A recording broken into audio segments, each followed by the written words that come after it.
something that I think is philosophically interesting about that, though. Have you ever been in a classroom and had the professor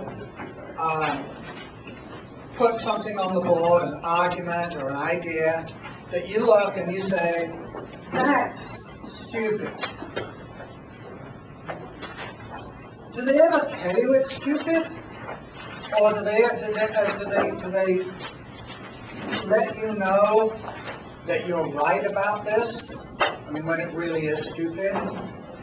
Because there's got to be that connection. There's got to be that critical listening in the classroom where I put something up here and I say, so-and-so says this.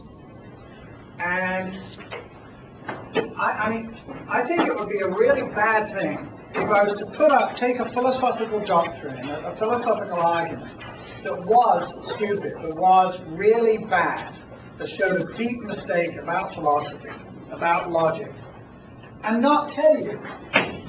Have you ever had someone tell you something, swear that it's true, and you believe them, and you tell someone else, and you find out that it's dumb, and you go, when that happens to me, I have this moment where I think about the person who swore that it was true, and it's like, I wanted to strangle him.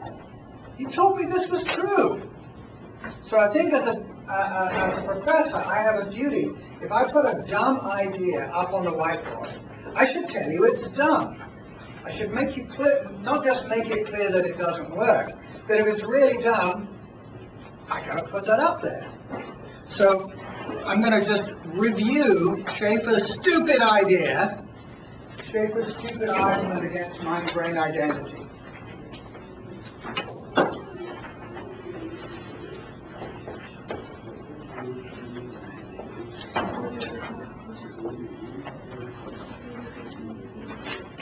Now the first thing he does is he sort of deliberately misunderstands the theory.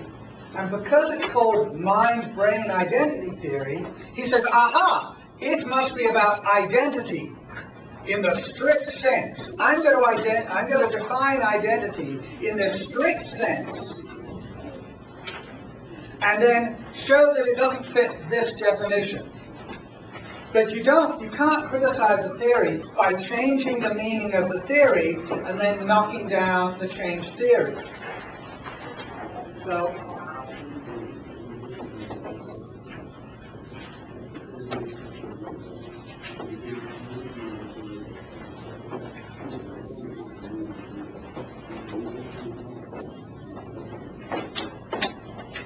mind-brain identity theory does not say that thoughts are exactly the same as brain events. It says that the explanation for a thought is a brain event. That is, when you have the thought of, uh-oh, that is your experience, what it feels like to have a brain event.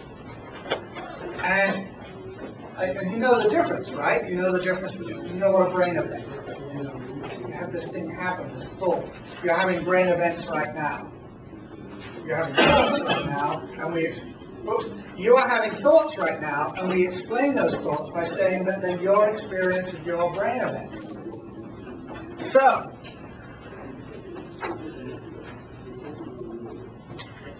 but Schaeffer says, no. If I have a thought that's embarrassing or scary, this morning I was in Santa Monica, and I'm at this gas station, and I just got gas, and I turn my car on, and it doesn't turn on, it goes chick. And I have this, crap, I'm not going to make it to school. You know, that oh crap feeling. That's my experience of a brain event. The mind-brain identity theory says that the explanation for that feeling is that something happened in the brain. Schaeffer says the fact that was scary, that if that thought was scary, the brain event has to be scary.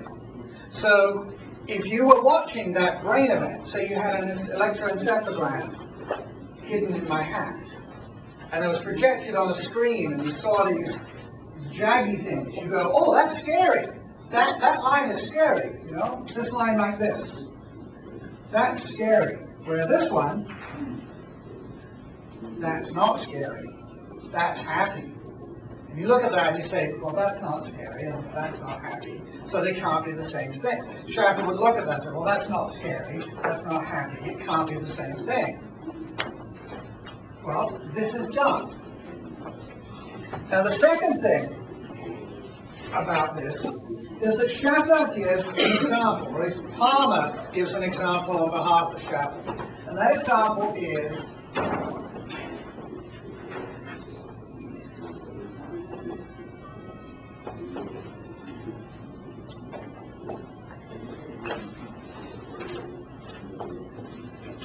morning star equals evening star equals Venus.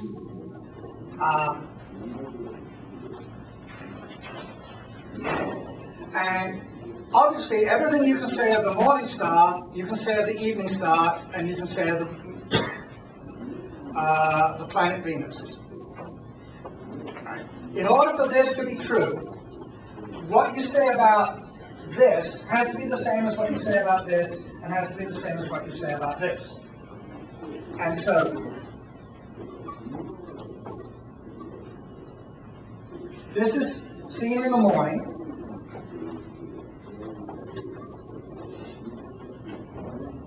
This is seen in the evening, and this is a ball of rock.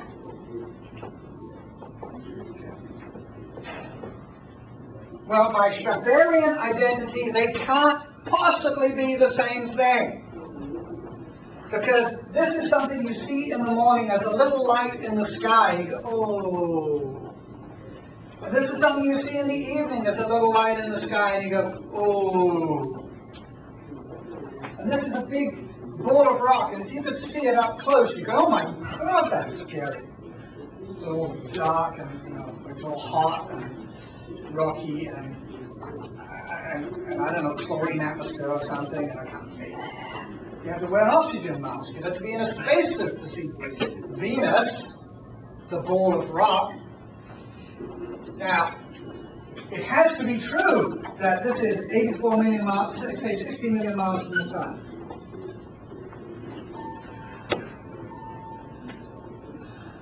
And you look to the evening star and say, oh look, 64 million miles from the sun.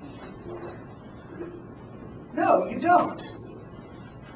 It's true of the thing that we use to explain, the idea we use to explain, the event we use to explain the morning star. We explain the morning star by saying, there's this ball of rock out there that reflects light, and it's at the right angle to reflect sunlight, even though the sun hasn't risen yet.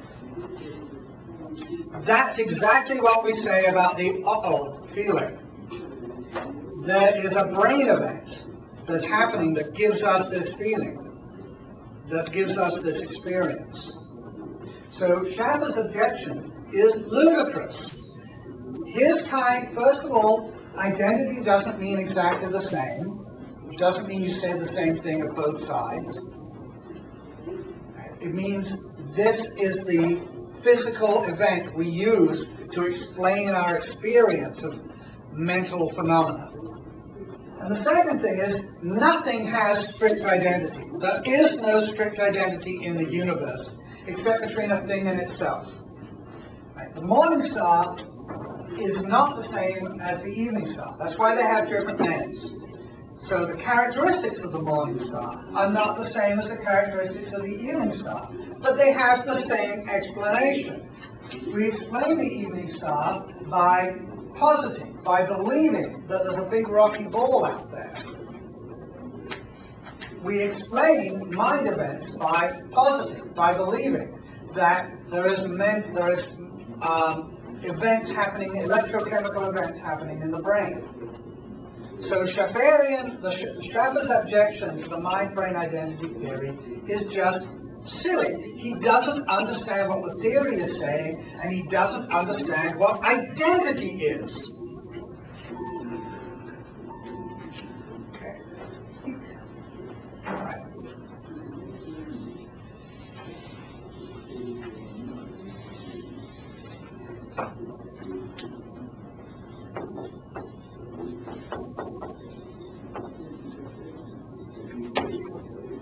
Functionalism. Functionalism is the doctrine that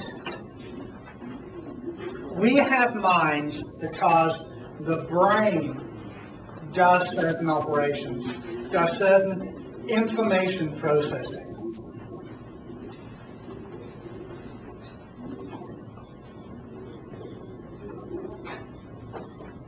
Whoops.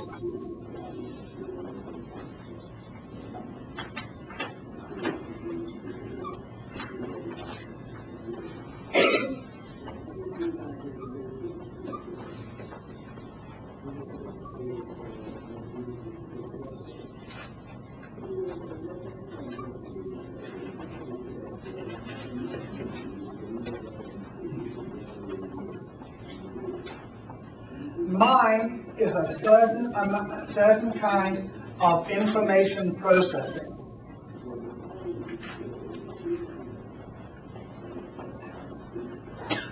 Not every kind of information processing makes a mind.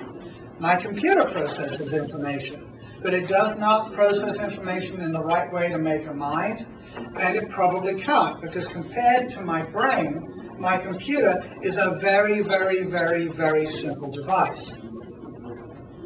Your brain is way more complicated than a computer. It's also way more powerful than a computer.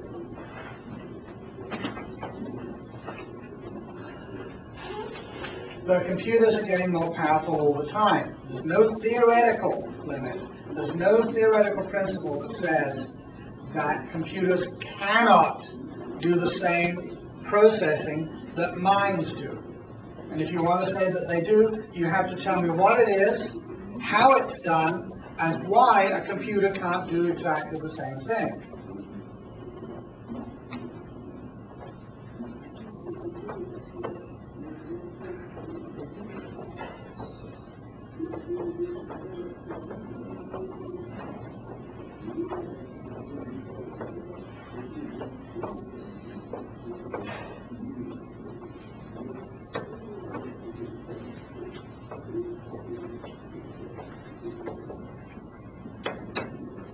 Any system that does what a brain does will make a mind.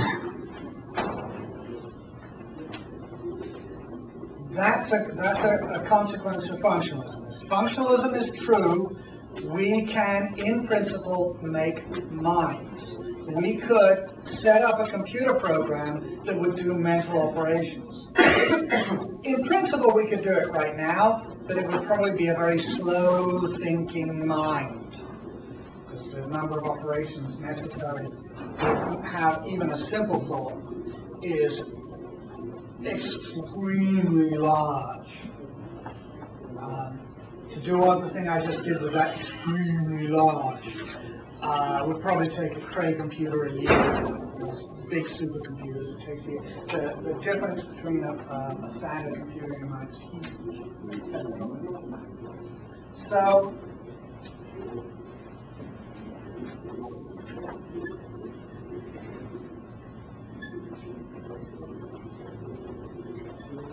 now John Searle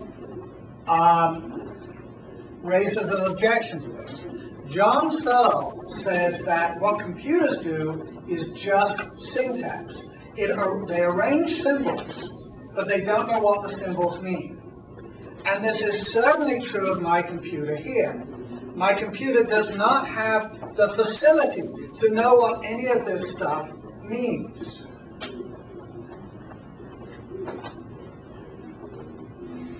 At least not as far as the English language verbiage here. See if I can make it more. Okay, that's better. Not as far as the English language instructions there. You know, the reading questions you read, I wrote them on the computer. Computer doesn't know what they mean. Computer can't know what they mean. Now, Searle gives us this wonderful example of the Chinese room. Now, unlike Schaefer, I think the Searle is wrong, but I don't think he's stupid. You know, that thing is just sort of coming up my head there. So that's not a good idea. So, this is not stupid. It's wrong, but it's not stupid. Now, in the Chinese room, you have a guy and a stack of books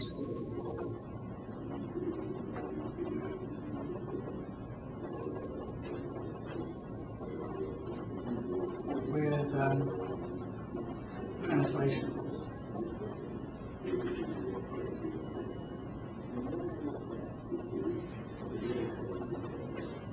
And outside you have another guy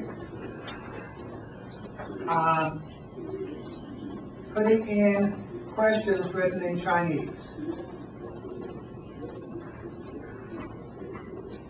And those go into the room. Now the guy in the room does not know Chinese, but he can look symbols up in a book.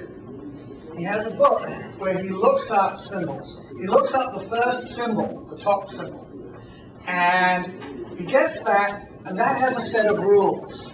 It doesn't tell him what it means. It's not a Chinese dictionary, but it tells him that, okay, if you've got this symbol, what's the next symbol? If it's one of these symbols, if it's this symbol, you go to this book and this page. This symbol, go to this book and this page. So maybe he's got a book for this symbol that tells you what to do next. Right? And it tells you, so you look up this symbol and say, okay, I've got this one. Now what about the next one? Okay, I look up the next one. You do this and this, you do this.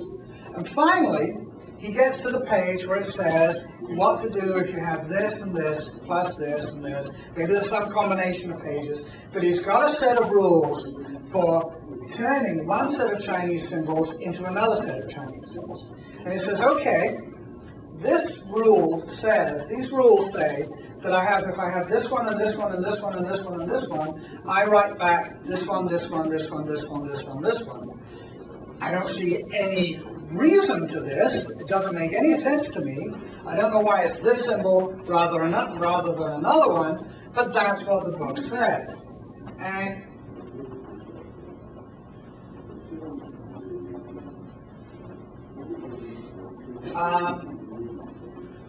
this comes back to the guy. Now the guy out here, what's interesting about this is the guy outside. The guy outside is writing questions and getting answers. So this might say, in Chinese, it might say, where is Madagascar? And the answer says, Madagascar is off the east coast of Africa. Or, what is tofu? Tofu is curdled soybean paste. Yuck. Searle claims the room translates the way a computer would, does what a computer would do without understanding.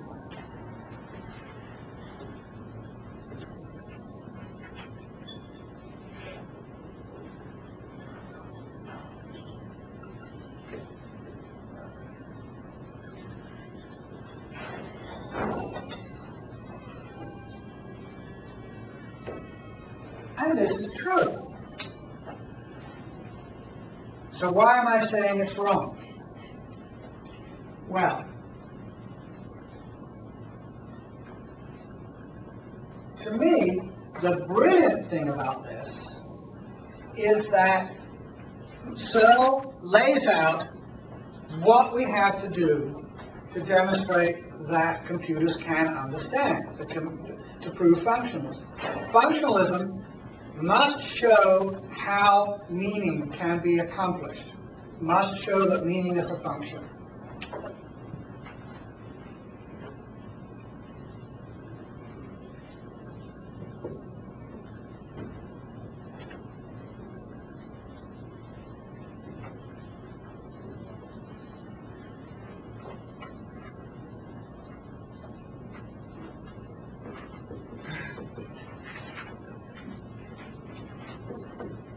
how computers have meaning.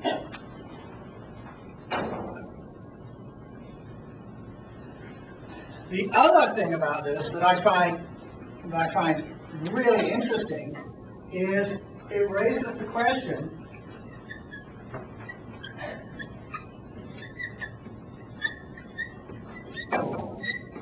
what is meaning?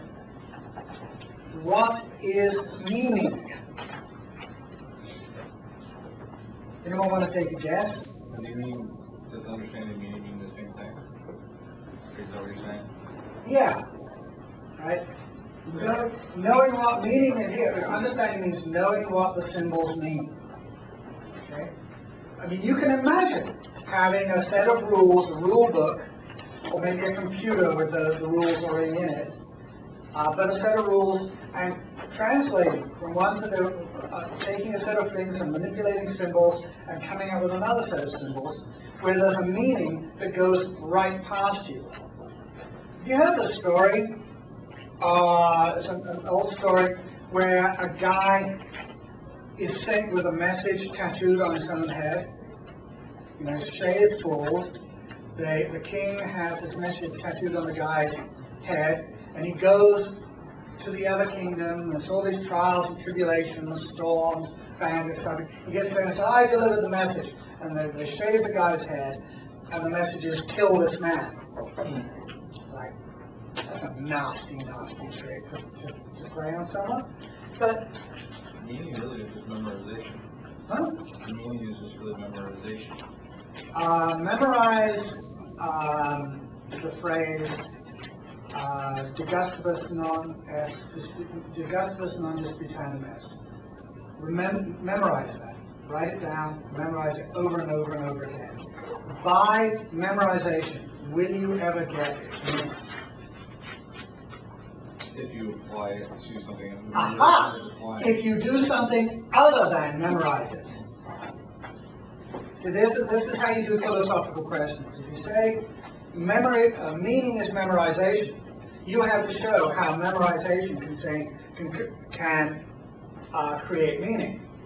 But if you change the situation, you do memorize it. It's like saying cars run on cheese. Well, how do you run a car on cheese? By putting gasoline in the tank. What do you call the process of like taking a dog and showing it to a child and saying dog? Oh, you mean repetition? Yeah. You're talking about learning. Okay. We learn the meanings of things. That is very true. It's not just memorization. How we learn? Well, that's how we learn meanings, by repetition. But some people learn very quickly. You know, some things I learned the first time someone told me. It didn't need any repetition. Other things I still haven't managed to remember. I know certain things I've been told 4 or 5 times. I still don't remember. What is that thing that is meaning? Meaning is the impact a phrase has on your life. Meaning is some feature of the world that is symbolized. Meaning is a relationship between symbols and actions, events, and conditions. On the American roads, if you're on an American road and you come out to an intersection and you see an octagon on a stick, what does it mean? Stop. What does stop mean? Say it? Yeah. You could get hit if you don't. Or you could get a ticket. The impact, the meaning of a stop sign, when you get all the way down to it, is what is likely to happen under certain situations. Right? It tells you that if you keep going without stopping, you could get hit. Someone could come out of the side, turn and hit you, or you could have a near miss. Or if there's a cop around, you could get a ticket. As I was driving this bus, and I did a California stop at a stop sign, and I look up, and there's this cop in a cop car. He's sitting right there, and he's looking up at me. Charlie is that. I didn't get a ticket. He just looked at me and laughed. It's just... So you know, that's what meaning is. If you know what that means, is it tells you something about the world which might lead to you changing your actions. There are certain situations. Meaningless is something that you don't know what to do. You know, I've had people say things to me, you know, and maybe it's perfectly coherent English, and I'll say I don't know what that means. That means I don't know what to make it. I don't know how to change my worldview to accommodate what you just said. So, you know, you're driving along the road, and you don't see this until you're, say, 20 feet away.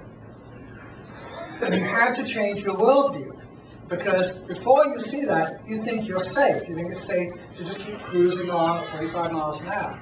Then you see the stop sign, and you have that brain event. So does functionalism say that meaning isn't important, just a translation of that? Absolutely not. Functionalism says exactly the opposite. Functionalism does not say that meaning is not important. I don't know anyone who says that. Functionalism says any system that does what a brain does will make a mind, and that includes absolutely everything that minds do, especially meaning. Searle says we can't have meaning with a function. We cannot have meaning with a function, with just functions. But he's wrong. He's wrong because this view, this room, is not the whole picture. Because the room is not doing all the functions of the mind. It's doing functions of part of the mind. You have these areas on the side of your head called Broca's area and Wernicke's area.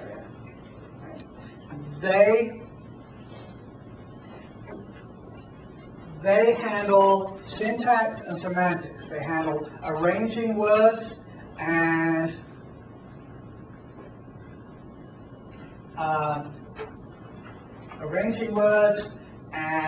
organizing them and attaching meaning to them.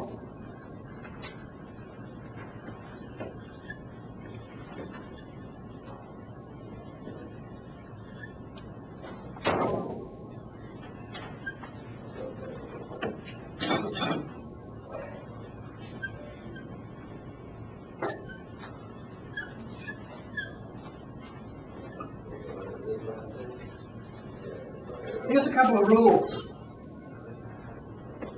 All plots are domos. 2. Ofacs are plots.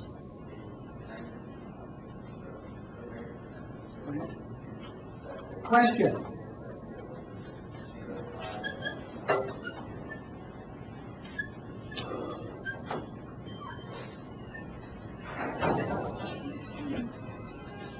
Are Ofacs domos? Based on this? Yes, they are, because you know a rule, you know a relationship between them.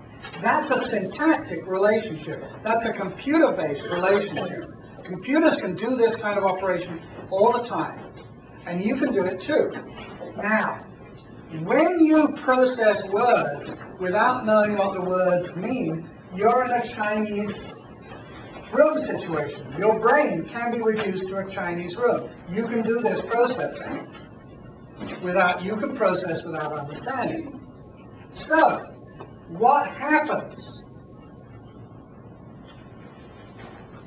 What happens then? What else happens in your brain that in addition to the Chinese room? So the challenge to the functionalist is to look at this and preserve this syntax thing. No idea what he said. That just says that was a brain event. You're freaking me out, man. How can we add stuff or change this? What do we add that makes it still a matter of translation, still a matter of computation, but much more plausibly a brain, much more plausibly a mind? How do we add meaning to this picture? Well, we put the room on wheels, and we give it sensors. We put the room means of moving around, let's put it on treads.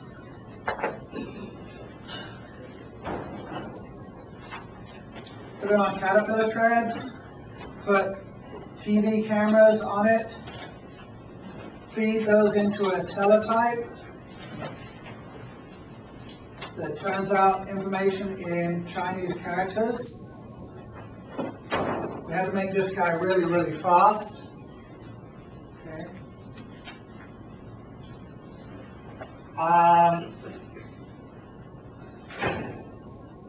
Give a control panel, again with Chinese characters that this guy absolutely does not understand. Right. And we have this moving down the road. Right. Think about this moving down your street outside your house. Big box. You have no idea what's going on inside. There's TV cameras. Right. This guy in here has absolutely no idea what's outside the room. He doesn't even know it's moving. But he's getting this information. He's not getting information. Nothing he understands. He's getting these Chinese characters come out. And every time he gets a scroll of Chinese characters, he goes through the rules and comes up with another set of Chinese characters that he punches into this little control board. And that does things that he has no idea about. Maybe it shoots answers out the back. He doesn't know where these are coming from. He doesn't know where they go. He's absolutely insane. He's obsessive compulsive. All he does is translate the rules. Now, over here, at the end of your street, there's an octagonal sign. It has the word stop on it.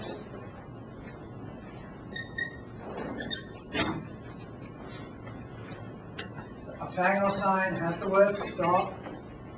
The TV camera registers this, translates it into, and it has rules for creating Chinese language output that it doesn't understand, of course. Right. Puts that out there. This guy makes this guy does the translation rules. Doesn't mean anything to him, but inside those translation rules are encoded what to do in any eventuality. So he sees this set of characters, looks just the same as anything else. This guy must be really, really, really bored because he's doing stuff he doesn't understand all the time. Anyway, he follows the translation rules, comes up with another set of Chinese characters, punches them into the controls, and that's what tells the thing to stop. Now think about it. Something like this is going on inside your head. Because your brain, the parts of your brain that translate language, don't understand language. Right. They're functionals. They're foreign functions. Broca's area and Wernicke's area over here at the side of the head, and all the other parts of the brain individually don't understand stuff. They process information, pass it to the next bit. Process information, pass it to the next bit. So you experience this as knowing what's going on. Okay? Suppose I flick a marker at your head. Boom. Okay, and you see it coming and you flinch. You knew what it meant. And you knew it actually in muscle memory and body memory, because that's sort of an instinctive kind of thing. Right?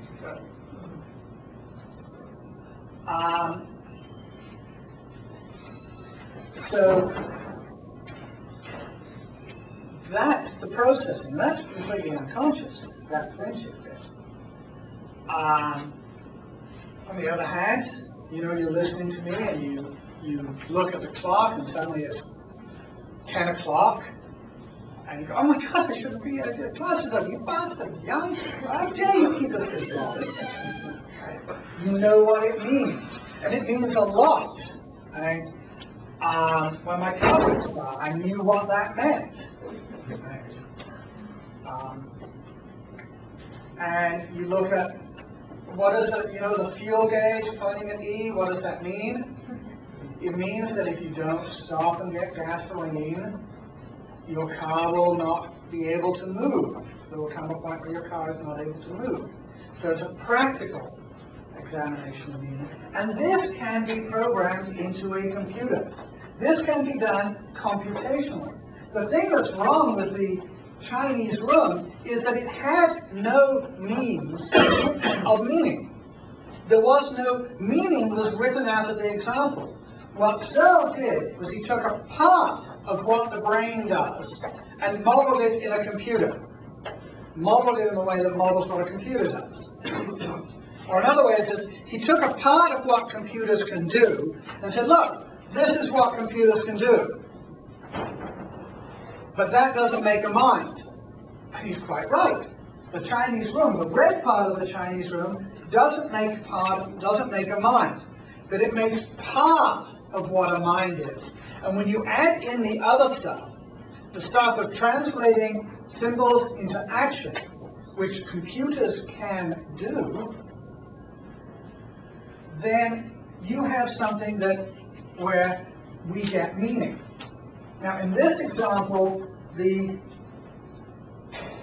Chinese room knows the meaning of the octagonal sign. That can be programmed in. We have robots that have meaning. You know, Roomba.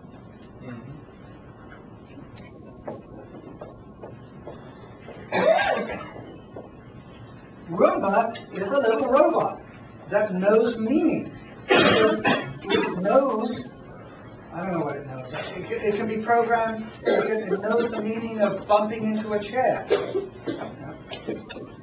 It reacts. Meaning turns out to be reaction to stuff. When you're reacting to stuff, right? When you're changing your future behavior based on present experiences, that's what meaning is. And computers can be programmed to do that. Now, this is a very sort of pathetic, vestigial, tiny, trivial example of meaning, but it is meaning. Another thing we could do is we could put in little hydraulic rockers here that can make the room flinch. So you stand up over here and you flick a marker at it, and there'll be a translation rule in there for flinching. Now, the point about learning, computers learn. Computers can be programmed to have a bunch of information already in them, and they can be programmed to learn. They're learning machines. And in actual fact, there have been learning machines almost since the advent of computing, because making a computer program to learn, that's capable of learning, is actually very easy. It just depends on what input devices you have. You can have computers that ask questions and store the information. So learning is easy. Meaning requires some way to express that meaning. In a sense, computers already do have meaning, but what they understand is machine language or program language. To them, if the program says this, there's this certain operation you do. So compilers and interpreters tell computers what things mean. And when you have a language, if you install C++ on a computer, that computer will then know what the phrases and the syntax of C++ means. Of course, it only knows it in computer terms, and it's not conscious of knowing this. This does not explain consciousness, but it does explain meaning. Now you ask, what is consciousness? Well, if you can tell me what consciousness is in a person, I will tell you how a computer can do that. Don't tell me, well, I don't know what don't tell me that you don't know what consciousness is, so therefore a computer can't do it.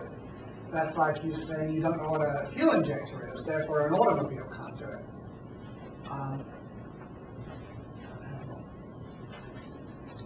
So what I find fascinating about Searle's work is it tells us some very interesting things about what meaning is. And that's important for us in our lives. To know what meaning is, or at least philosophically. Okay. Now, what is the next problem for? Is this making sense? Any questions? Anybody has any questions?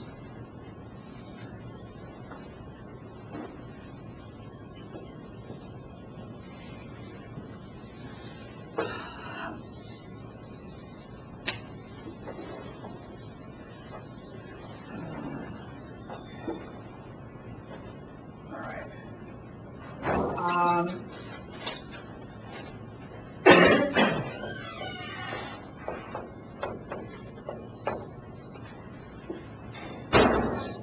Like that. How does it look to you?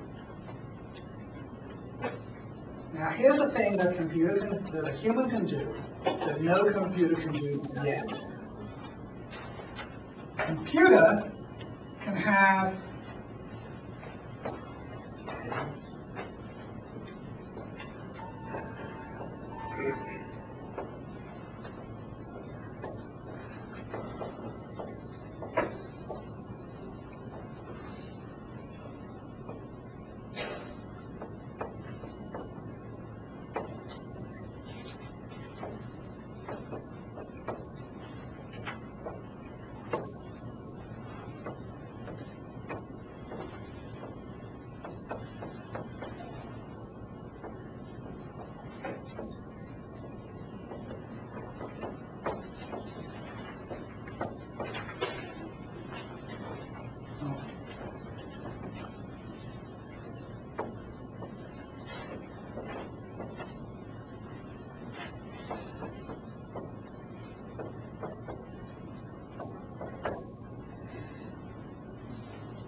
what I mean is, you could run a camera around this hat,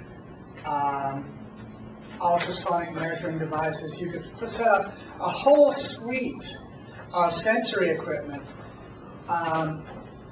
examining the hat with not just human-type senses, but senses we don't have. You can suddenly look at the hat in ultraviolet light with X-rays, ultrasonically. You can have something that weighs it very, very precisely. You can have something that knows the hat with far more depth and precision than any human ever can. But still, the computer doesn't have the experience of seeing the hat. Doesn't have what it feels like to see the hat. And I'm going to try and explain the difference between knowing something and experiencing it. Knowing something and being conscious of it. You guys ever heard of Blindsight?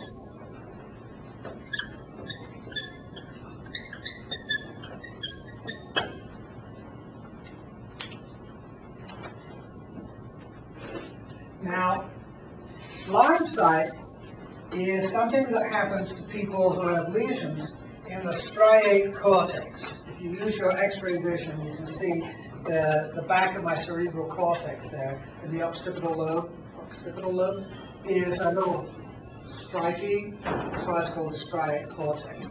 The other thing, if you switch to neurovision, is you can see it's doing all my visual processing. That's the part of your brain that does your visual field. What it what your experience of seeing me is made in your striate cortex. So if your striate cortex is damaged, you can have part of your visual field disappear. And that's called a scotoma. And it's sort of like having a patch.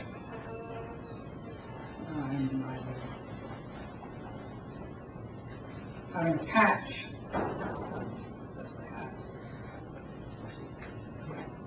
It's sort of like having a cloud in front of you. So if you had a scotoma, you'd look right at me, and I wouldn't be there. There'd be a visual gap. What would be there? Would it be black? Would it be... I'm not sure. I think it's sort of a gray area, or just a sort of a gap. Are they like lines, or are they irregular shapes? I don't know, but I think it's kind of further. If you've ever been really dehydrated or really drunk and had your vision, fuzzed up and stuff like that, right? Well, look at it this way. What am I seeing? How am I experiencing this market? Do you experience any gaps in your vision? Where is the stuff that's behind your head as far as you're concerned? So, I don't see a blank spot behind me. It's just my vision doesn't go back there. So, I'm not sure what the experience is. But I do know that if we hold up a playing card inside the scotoma,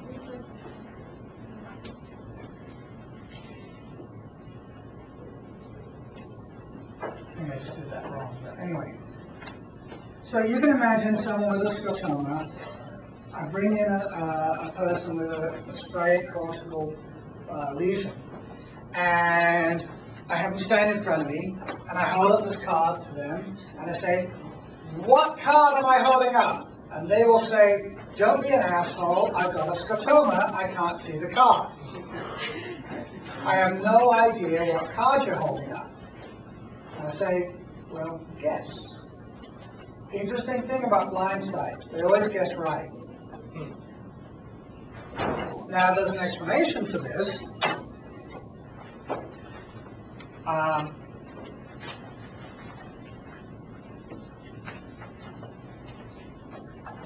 Here's the striate cortex, is that the optic nerve doesn't just go back to the striate cortex. It also branches to other parts of the brain. Which means that quite a lot of visual information, particularly actually things like the locations of things, doesn't get into the striate cortex. Right? The information goes to other places besides the striate cortex.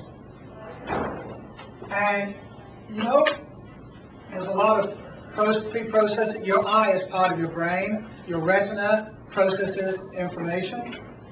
So your retina processes this and gives you a basis for recognition. And if that's given to another part of your brain, that part of the brain can figure it out. If it doesn't happen consciously, you don't experience that. So what the striate cortex really does is gives you your visual consciousness, what it feels like to see the card. That is the qualia. That's what I mean by qualia. That's what Nagel means by qualia. There's a difference between seeing the card and knowing what the card is. Seeing it in the sense of experiencing it versus seeing it in the sense of merely knowing what it is. So, in a sense, the person with blindsight does see the card. They see it. But they don't see themselves seeing it. They don't know they see it. It's not part of consciousness. Well, so the part of the thing is this brain that's damaged, not the eye. Right, it's the brain that's damaged, not the eye. And it's a particular part of the brain. There are other kinds of damage that are even more interesting and scary. You can have the striate cortex be okay, but the interpretation part. So you could see that and just not know what it is. This is heartbreaking stuff, because you can so, the recognition part. That's what's heartbreaking about Alzheimer's. Someone who's got an Alzheimer's parent with Alzheimer's syndrome has to deal with your dad doesn't recognize you. He sees your face, sees everything about you, but doesn't recognize you. And there are other kinds of things. There's a guy called Oliver Sacks, a book called The Man Who Mistook His Wife for a Hat. And there was a guy who had a brain lesion where he was confused about objects. And so as he's leaving the doctor's office, he reaches and grabs his wife's head and tries to put her head on his head. It's really painful. It's really tragic and funny. So like when she stopped him, he didn't realize that that's not a habit? He had a moment of confusion, and it had to be explained to him. And it's like, he saw his wife's head, but there's part of his brain that tells him what things are, said that's a hat. You ever made a mistake like that? Ever, I don't know, put the kettle in the refrigerator?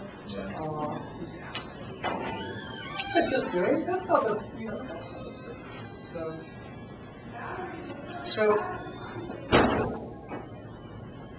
there are these now. There's what the kettle looks like, and there's what you think it is, and the what it looks like, the visual experience of it. A computer can be set up to have internal models of what's going on around it. To have visual processing. But can a computer be programmed to have qualia, to have a what it is like? Could we have an android with a computer brain sitting in this room, or say a computer linked to this classroom through a TV camera and speakers over there, that would say, well, yes, I have a visual field. I know the difference. I know I can turn off parts of my brain. I can turn off the part of the visual field, and I have that experience. Because my input is split in exactly the same way. Qualia is different than opinion, though, right? Right. Qualia is different than opinion. We can have an opinion from what something's like. Right, from what something's like. Well, it's like a racist who sees a black person, or a racist who sees an interracial couple. He has this gut reaction, that ain't right. Like the guy who shot Larry Flint. Larry Flint was shot by a racist. That's why Flint's in a wheelchair. They have that visceral reaction, but they're not seeing any difference. The qualia is exactly the same for anybody else who sees that couple. So there's what it feels like. Qualia is a very, very, very, very basic thing. What we normally do is we don't pay attention to qualia. We put interpretations on things. We put interpretations on our qualia, and then we think that's what we're seeing. Right? I mean, think about trying to describe an experience purely in terms of qualia. Like holding up this marker. It's really hard. You say, well, that's a red marker. But calling it a marker is an inference. And it's not really it's not all red. Parts of it are white. And there's more to it than just being red. It's got a shape. So you're doing a bit of shorthand there. You're adding stuff. And what does the word marker mean? What's the meaning of that? Give me a red marker. I had a supervisor once who created this beautiful, you know how you take a form, there's a daily form where you have to write in information every day and then you have to do another one the next day. And she's laid out this thing beautifully and put plastic on it so she could write on it and wipe it off. And then the first time she did it with a permanent marker. She mistook the meaning of the marker in her hand. So, have you ever had the experience of working with something that has some of the words on it, and you go, and then someone comes along and says, no, you don't do it like that, you do it like that. And you look at the instructions again and say, oh, that's what it means. Or reading something. I think probably the reading for this class is like that. You read it once. You read it again. Or maybe this class is a bad example, but I had the experience of reading something, and then I don't know what this means. I don't know what this means. And, oh, okay, now I know what it means. That's a brain event. That's meaning coming in. But it's what's happening in your mind is that that's being connected with something else. So meaning is connecting things. So, can a computer do qualia?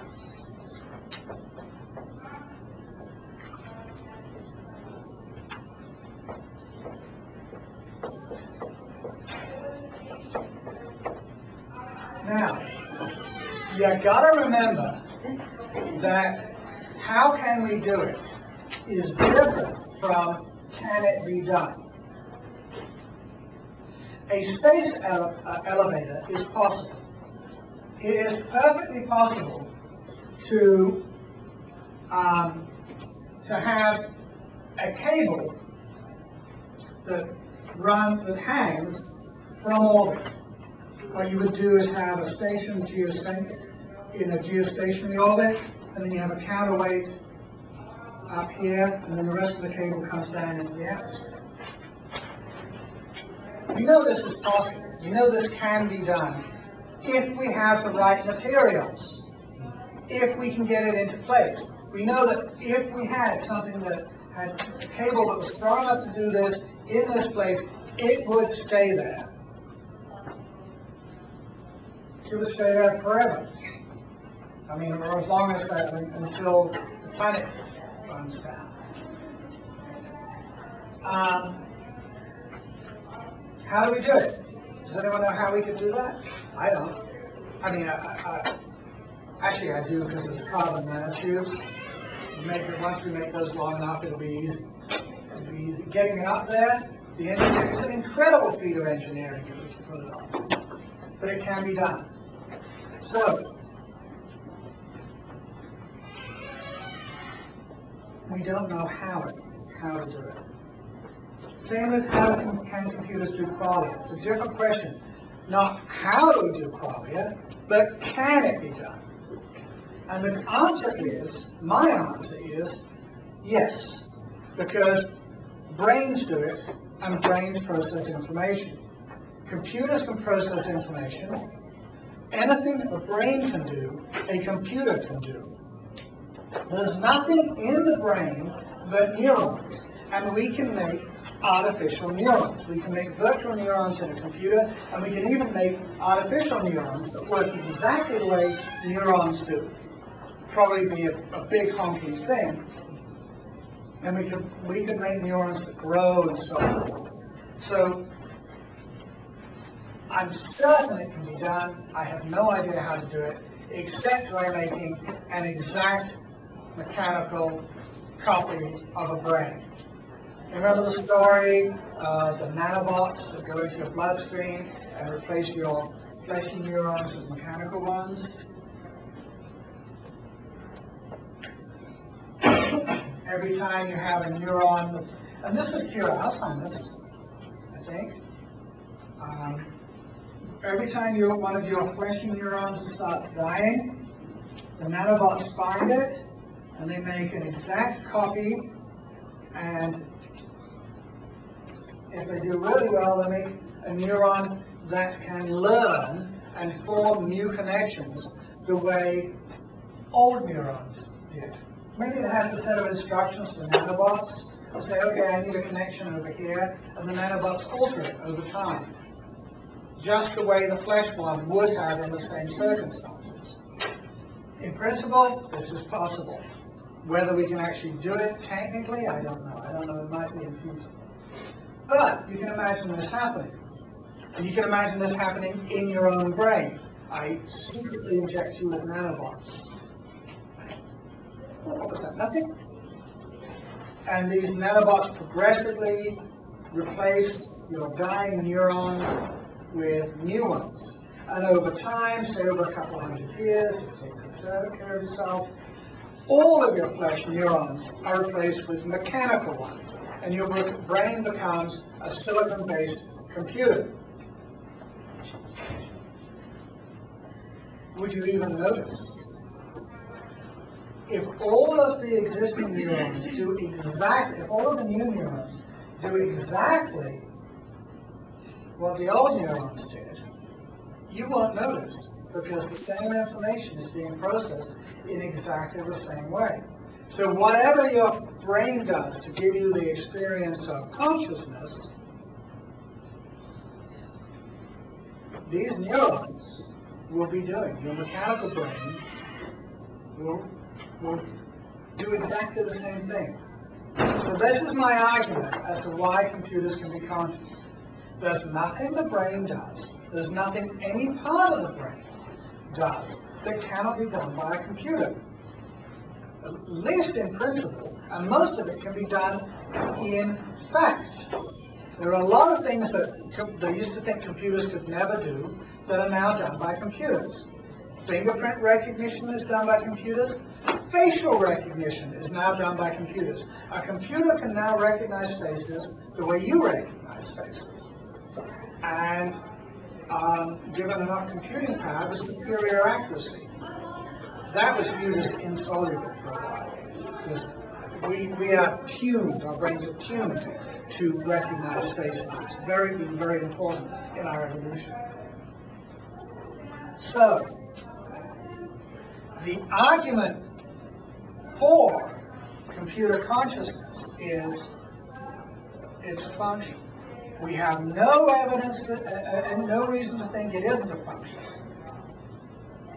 The arguments are against well, brains do this. How does a computer do that? Huh?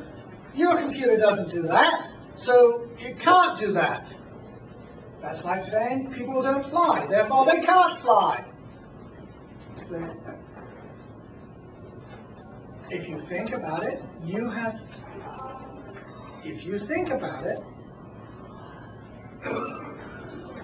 there's nothing in the brain. This is what you would have to do. If you want to argue against this, you would have to come up with something that, in principle, could never be done by a computer. You would have to show that there's something about consciousness, that there really is something about consciousness. Not something that exists in your imagination, not some hand-waving, that is done by the brain and cannot be done by a computer. There's a guy called Roger Penrose who says that consciousness must be quantum mechanical. It must be a quantum mechanical phenomenon. Why? Well, I don't understand it, so it must be quantum. Consciousness is oogie-boogie. Quantum mechanics is oogie-boogie, so they must be the same.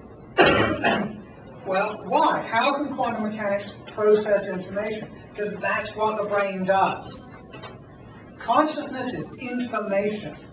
It's an ensemble of information. It's not a magical thing. It's not mystical or anything like that. It's processing information. How does quantum mechanics process that information? Why would you need quantum mechanics to do it? And machines can do quantum mechanical stuff. There are a number of machines that rely on quantum mechanical phenomena to achieve their effects. Atomic clocks rely on quantum mechanics. You can make randomizing devices out of quantum mechanics. So whatever the brain does quantum mechanically can in principle be done by a machine. So a machine wouldn't be a computer, it would be a quantum mechanical device. But, okay, is this making sense? Do you see the structure of the argument? Once we have identified the brain's function as information processing, once we have established, as we did decades ago, that all the brain does is process information, that this processing of information is exactly correlated with mental events, that there's no other reasonable explanation for mental events, that all these idealistic, oogie-boogie, immaterial things are just crap, then it turns out that the only reasonable explanation for consciousness is some kind of information processing. And that puts the burden of proof on the person who wants to argue that computers can't have consciousness. And they've got to do more than to draw a picture of part of what the brain does. They've got to do more than do a little part of information processing. They've got to do the whole thing. If their only argument is, I don't understand how the brain does this, so therefore a computer can't do it, that's pathetic. I don't understand how things can fly, so no one can fly. How about consciousness? Do you mean sentience? Sentience is the capacity to have consciousness and thought and emotion and stuff. So consciousness and sentience are very close. But not the same. I don't think they're the same. Because I think that certain animals are conscious but not sentient.